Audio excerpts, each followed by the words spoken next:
அன்னைக்கு கொண்டு வந்த நீட்டு அரக்கனா வந்துச்சு. ஏன்னா அன்னைக்கு வந்து நம்ம படிக்கிறது மாநில திட்டங்கள், பாடத்திட்டங்கள் வேற, அங்க அவங்க கேட்கக்கூடிய கேள்விகள் வந்து வேற, திட்டங்கள் வேற. அப்போ செங்கோட்டையன், இன்னைக்கு முன்னாள் அமைச்சர் செங்கோட்டையன் தான் அன்னைக்கு வந்து கல்வித்துறை அமைச்சர். அப்ப அவரே சொல்றாரு, இன்னைக்கு 10வது 12வது பாடத்திட்டங்களை 8-10 வருஷமா மாத்தாம வச்சிருக்கோன்றாரு. இது யாருடைய குற்றம்? பாடத்திட்டத்தை நீங்க 10-12 வருஷம் மாத்தாம வச்சிருந்தீங்கன்னா யாருடைய குற்றம் இது? அப்ப இதை தெரிஞ்சுக்கிட்டு அதிமுக அவங்க ஆட்சியில இருக்கும் போதுவே பாடத்திட்டத்தை மாத்துறாங்க. அடுத்த வந்த நீட் எக்ஸாமினேஷன்ல 97% கேள்விகள் நம்மளுடைய பாடத்திட்டத்திலிருந்தே வந்துச்சு. அதுக்கு மேல அதிமுகல எடப்பாடியார் அவர்கள், அதாவது எஜுகேஷன் வந்து கன்கரண்ட் லிஸ்ட், மாநிலத்துக்கும் உரிமை உண்டு, மத்திக்கும் உரிமை உண்டு. மத்தியில இருக்கக்கூடிய உரிமையை வச்சு அவங்க இதை நீட்டை கொண்டு வர மாநில பட்டியலே பொதுப்பட்டியலுக்கு போயிடுச்சு. எந்த பீரியட்ல போச்சு? எப்ப போச்சு? அப்ப யார் இங்க இருந்தா மாநிலத்துல? அதையெல்லாம் நம்ம கேட்கணும்.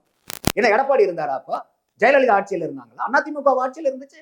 அப்ப நீங்க அதுக்கப்புறம் நீங்க எத்தனை தடவை மந்திரி சபையில இருந்தீங்க? அப்பெல்லாம் இதுக்கு ஏதாவது வந்து இந்த எஜுகேஷனை வந்து ஸ்டேட் லிஸ்ட்டுக்கு கொண்டு வரணும்னு ஏதாவது சட்ட போராட்டமோ இல்ல அரசியல் போராட்டமோ நடத்துனீங்களா?